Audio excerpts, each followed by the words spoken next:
This week on The Watchman, welcome to a first-century Nazareth village. This is the type of place in the Galilee where Jesus grew up and ministered. But we are not in Israel. We're in Washington, D.C. at the amazing Museum of the Bible. And today, we will take you on a one-of-a-kind tour through the Old Testament, the New Testament of your Bible, and show you why it still matters today for Israel, for America, and for you. It's The Watchman. It's Christians United for Israel, only right here on TBN from the Museum of the Bible in Washington, D.C.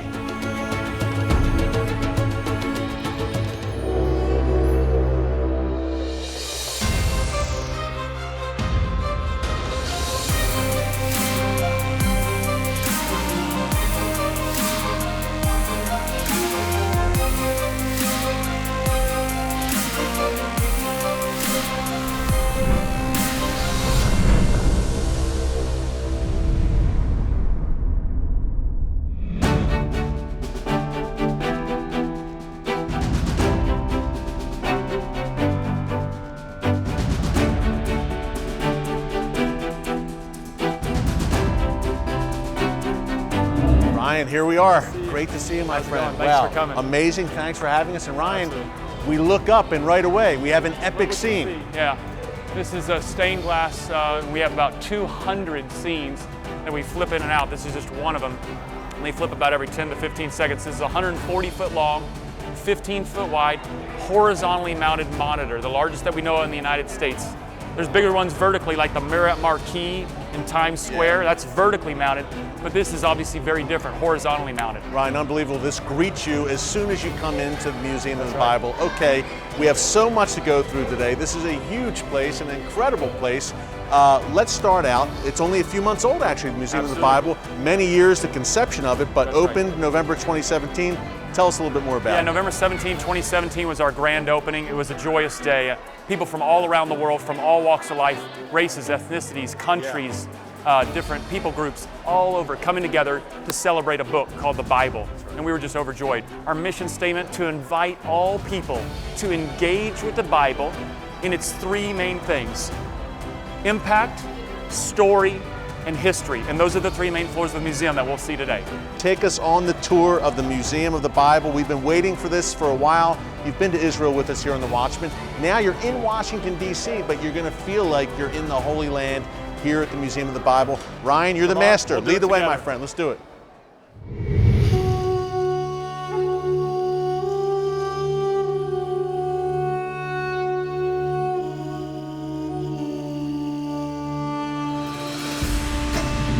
Well, Ryan, we just stepped inside the first century. It's incredible. Incredible. Here you are.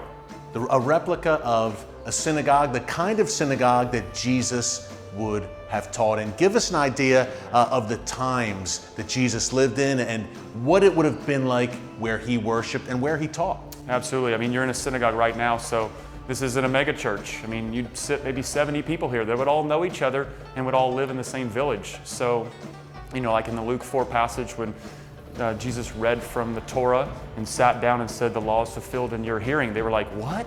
Isn't this the carpenter's son?" And Ryan, you could picture them sitting around, and it's very solemn, it's very sober. We're worshiping, we're reading from Scripture, and Jesus walks up there at a podium, at a desk very similar to this. We want to remove that fourth wall. We want to put you into the scene so you're in the context and you're standing here. So when you come to the Museum of the Bible and you're standing in this room, you go back home and you read that scripture and you're like, that's how it felt. It comes to life, Ryan. Absolutely. I mean, we are stepping back 2,000 years when we step into this room. Absolutely. It's incredible. It's an incredible thing. Now tell us the vision you got for the museum. When you're building a replica like this, what was your vision? Again, you want to break down that fourth wall and bring it home to people. Absolutely. The context of the Bible is very important. So this floor, called the story floor, is saying, what is the Bible? We not only go through the Hebrew Bible walkthrough and the New Testament theater, but the third part is the world of Jesus of Nazareth. So we walk you into different scenes like a mikvah and a home and talk about the parables and walk into the olive press and see the millstone and see an overview of Galilee. These different things to put people into the scene so they can really understand the context be there, feel the feelings and thoughts, and then read. Yeah, Ryan, one of the great things about it is it's very interactive. We were joking around. Kids, you say to kids, please touch everything. You can touch everything. The parents are like, no! But this is a museum where you can touch everything here that you want. Yeah. Get your hands dirty.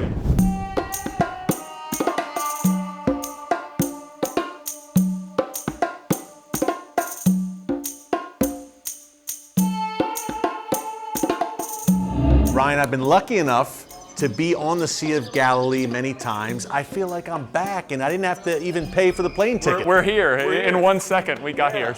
So this is the overview of the Sea of Galilee from Mount Arbel. We're standing on Mount Arbel. You've been there yourself, looking east into the Jordanian hills with all the cities that Jesus would have been in for his miracles and his ministry. So this is the Sea of Galilee in the overview right here. They're absolutely beautiful. Just putting people in the scene. This was how much the bulk of Jesus' ministry here.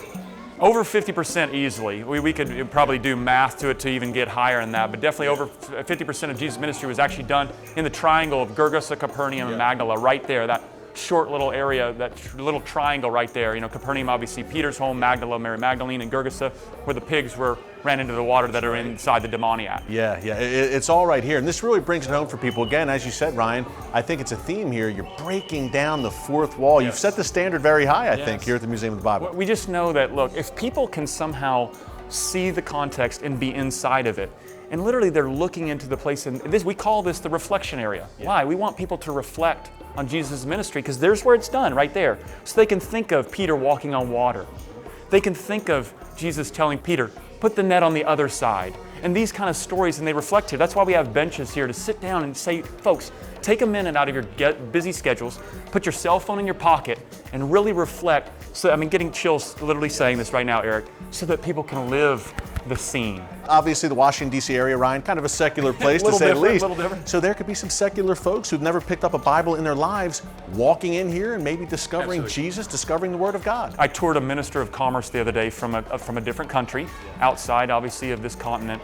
And he said, I am fascinated by this. He had his 7 and 9-year-old boy with him, his wife and him. Obviously had not interacted with the Bible yet. We brought him here. He's like, I need to study this for hours. I'm so interested. And he said, I'm coming back. I love that because then you can just let someone engage with the Bible on their terms, to really read it, to understand it, to be in the context, and really feel it in a different way, because you can read it and that's great and we want them to do that, but also to feel it and be in it so that they can really engage with it in a unique way. So Jesus is found praying in the garden 3 times, and you press your oil 3 times. And so it's actually prophetic significance there. That's a fulfillment of Isaiah 53, where Jesus is being crushed in the place of prayer right before he has to go to the cross. Well, Ryan, this is very cool. I'd imagine this was one of kind of the sources of industry in first century Nazareth. We have an olive press here. Tell us, if you can, what would have went down in this space 2,000 years ago? A lot of work. The olive press would have been busy, obviously, the whole day, with people bringing in olives, pressing the olives, crushing them first, obviously, the pits and all, and then pressing them so they could get olive for what the olive was used for 3 sources. Obviously, the first press was the virgin press that was used for worship, because it was very worshipful to take the first fruit, if you will. And then the second press was used for food. What the olive was used for in a lot of different ways. And you can hear the sounds in the background. I love the authenticity here. We had that braying donkey right before we started. Exactly. So he's not talking right now to us. So, and then the third press obviously is for light, because it was a bitter press, because that third press, and that would be for these little lamps and for the light. So Jesus, during his ministry, Ryan, and as a young boy, he would be walking through a place very, very similar to this. Yes, he would have worked in something like this, probably with his father or different people in the village, because this was a source of obviously a lot of things that the village needed.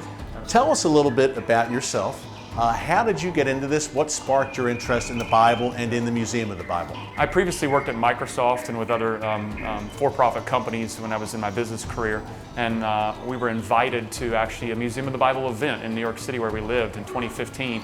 And I came and I thought, are you kidding me? This is incredible. People my whole life have been saying, you need to market the Bible or do something with business in the Bible. And I said, there's nothing like that in the world. I'd laugh. And along comes the Museum of the Bible. So I just started volunteering my time for quite a while. And then Steve Green, who I'm the assistant of, and Carrie Summers said, we'd like you to work for us because we have so much going on And would you like to do that? I was like, I'm overjoyed to do it. So yeah, that's how it kind of worked. That was over 2 years ago. And you love what you do, and the Bible is your passion, and the Lord is your passion. Now you have this incredible opportunity to bring it to life to people. Only God could do this. In Washington, D.C. of all places, only God could plant a museum devoted to the Bible. It's an amazing thing. Ryan will be back a bit later in the show to walk us through the history of the Bible in the United States. But up next, we get an up-close look at rare biblical artifacts from ancient Israel. Don't move. The Christians United for Israel Washington, D.C. Summit is our most powerful tool to impact U.S. foreign policy towards Israel. And every year, we rely on thousands of Christians like you showing up in D.C. to use your influence. This year, we'll join forces in the nation's capital to show America's policymakers that the Jewish state has our wholehearted support. Pro-Israel champions like special guest speakers Ambassador Nikki Haley, Israel's Ambassador Ron Dermer, nationally syndicated radio host Dennis Prager, and Fox News host Laura Ingraham will be there. And we need you to be there too. Please join CUFI's founder Pastor John Hagee and the Watchman's Eric Stakelbeck for the most important pro-Israel event of the year. Your voice is powerful. Your presence in D.C. is irreplaceable. Help us celebrate Israel's 70th birthday by making the Jewish state stronger and her people safer.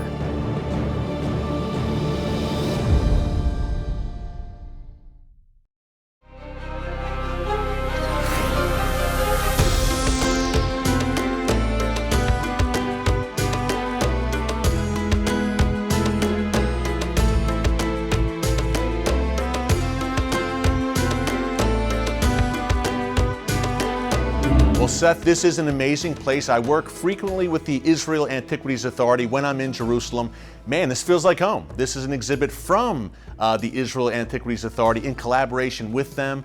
Tell us about it. Yeah, I mean, we're really fortunate to have the opportunity for the Israel Antiquities Authority to send over their artifacts to build an exhibit here at Museum of the Bible. So this is really their space. But it also means that they've sent over all these items that have been dug out of the ground in Israel. The kind of precision on the objects is fantastic. I mean, you're able to kind of go face to face with a lot of items to see rich imagery, to see just objects that are sculpted. As you read the book of Joshua, Judges, and so on, you see this conflict of when the people go into the land, don't adopt their practices. And yet when you're living with people, like we do today, in culture, these different cultural influences rub off on you, and you have to decide, what conflicts with my faith or, religion. Well, the Israelites were doing the same thing, and we can see pottery from the ground here in this example, where we have, metal that was bent in the shape of a snake. We have, palm trees on you can see on the pottery, and of course, palm trees were a symbol of fertility. So you see that even the Canaanite practices of calling out to the gods, The fertility goddess, and you can see how that was part of the culture for the Israelites as they were struggling through that. So I think that's one fascinating thing, about this whole area, is be able to be face to face with this cultural influence.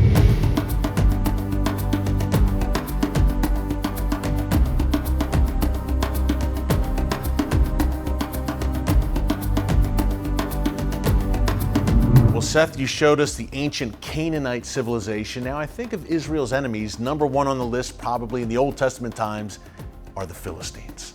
Now, we have some Philistine exhibits here as well, which is pretty fascinating. Tell us about it. What we see is there's definitely this tension between, the gods of the Philistines, and in this exhibit we have a really nice display that the Israel Antiquities Authority has brought over with some of the items that are used in their practices with the gods, as well as some of the larger practices that are used even from the Canaanite civilizations.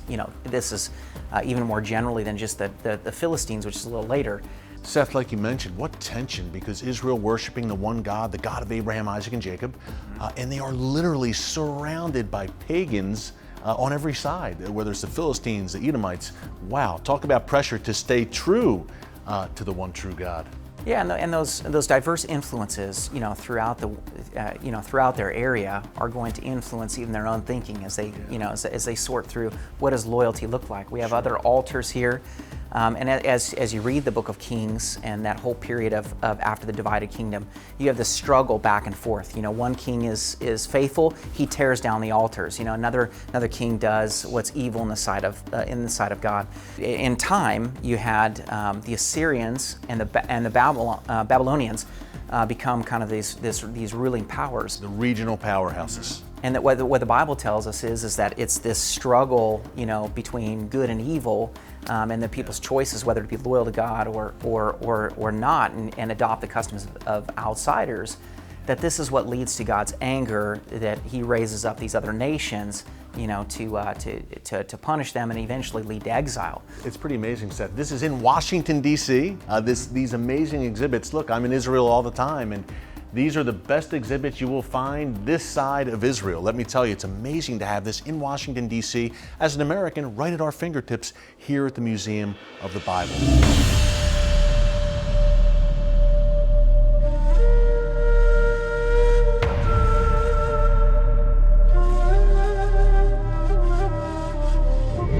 This is a stone that was used for the walls around the Temple Mount area during the Roman time. So this was a specific style of a Herodian block with how they carved it. That's how we know. During the time of Herod, the Second Temple period. Wow, this is the real deal. And what we know is that in the first century, tensions continue to build up. You have the Roman rule throughout the land, and this looks very different dynamics in the area. But in Jerusalem, around the temple, is where it's hottest. That's where you have the greatest amount of conflicts. That's where you read about Pharisees having this view, Sadducees, priests, Herodians, and you have also a community, withdrawing out to the Dead Sea like the Qumran. Yeah, John the Baptist, I think of, going out there. And the temple was the center of worship, so also the center of conflict. It was. People had these different views, as well as the followers of Jesus, and they have a different version of what they're looking for in the return of God's rule than these other groups. Now, so this is sort of this hotbed that's smoldering during the first century. Later on, after the time of Jesus, we know that the Romans came in to kind of squash this potential rebellion amongst the Jews on three different occasions. The first major occasion we have, the temple is sort of destroyed and the blocks are pushed over. Titus, 70 A.D. And so this block is one of those that would have been pushed over to kind of destroy that whole Temple Mount area. This block is over 2,000 years old, this block of stone. Yeah, no, that's right. And so this comes from an area right next to in our current time, the Wailing Wall, where Jews go and pray. the Western Wall, of course. The Western Wall there, and then also in this exhibit we've got other items from those different times that we had the rebellions and the Romans came in, culminating in the Bar Kokhba revolt. What you have here regarding the ancient history of Israel, first temple period, second temple period, is just outstanding. Each exhibit has its own value, but certainly here we're really grateful to the Israel Antiquities Authority for bringing over all these items, setting up this exhibit, and giving us a first-hand peek into what you can't see outside of Israel. And this is just a tiny piece of just this one exhibit. It's amazing. Seth, thank you so much. We will be back. Up next, see how the Bible has helped shape America from the very beginning as we continue our tour through the fascinating Museum of the Bible in Washington, D.C. I'd like you to join me and the leaders of Christians United for Israel in Washington, D.C. on July 23rd and 24th for our annual summit. It's going to be an exciting celebration of Israel's 70th anniversary as a modern nation, as well as a great time of learning more about Israel from some of the top Middle East experts in the field. But most important, you'll have the opportunity to personally deliver a strong pro-Israel message to members of Congress on Capitol Hill. When it comes to your elected officials, your voice is what matters most. They need to see and hear from you. Go to CUFI.org now to register for our Washington, D.C. Summit for just $75 when you use the discount code WATCHMAN. I'll be in D.C. this summer, and I hope you'll be there too to raise your voice with me for Zion's sake.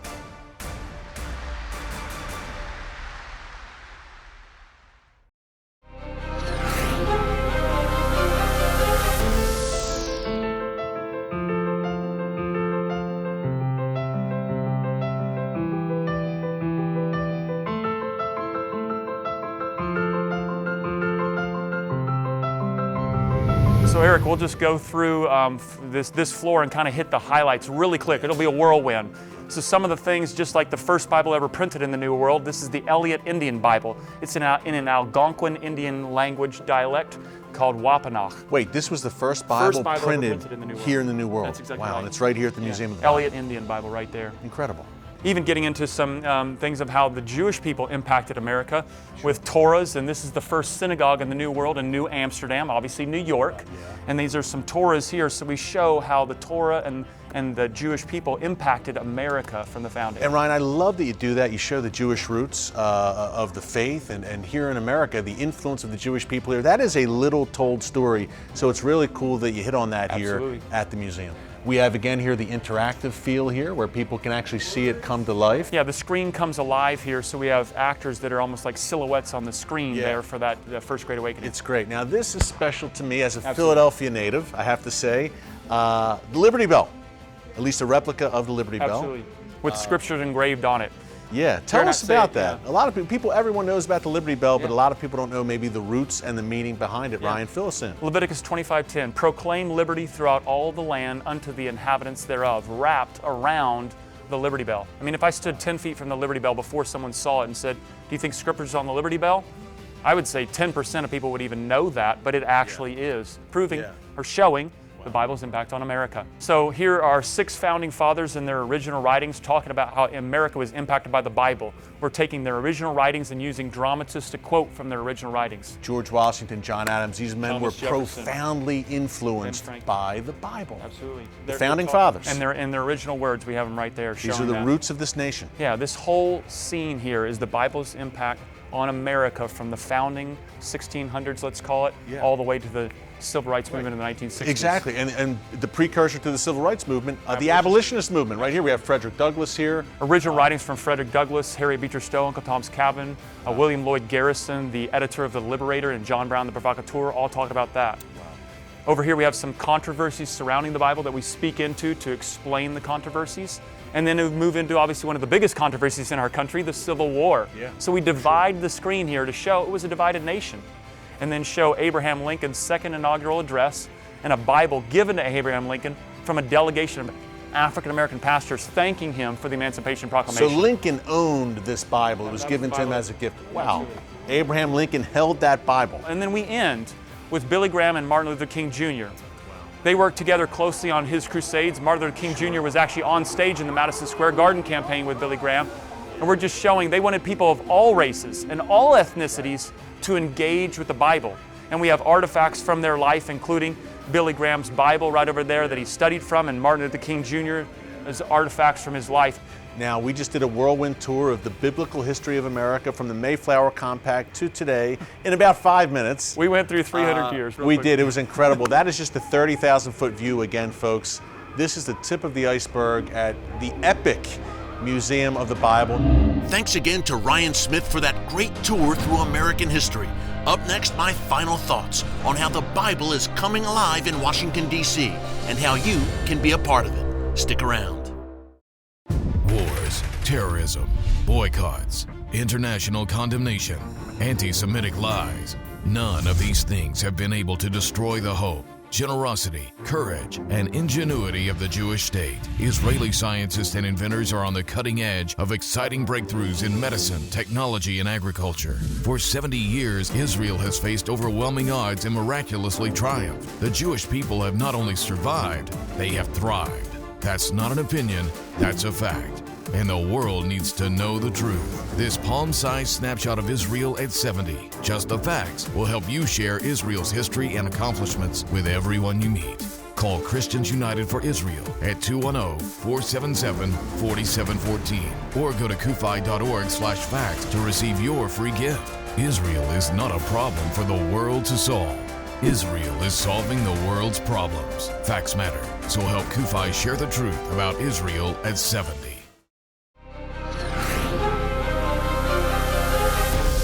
And welcome back. We are wrapping up here at the amazing Museum of the Bible in Washington, D.C. Folks, Again, what we showed you today here at the museum is only the tip of the iceberg, a very small sliver of the amazing, floor upon floor of exhibits here at the Museum of the Bible. Wow, only God could do this in very secular Washington, D.C., in the most influential city in the world, at least from a political sense.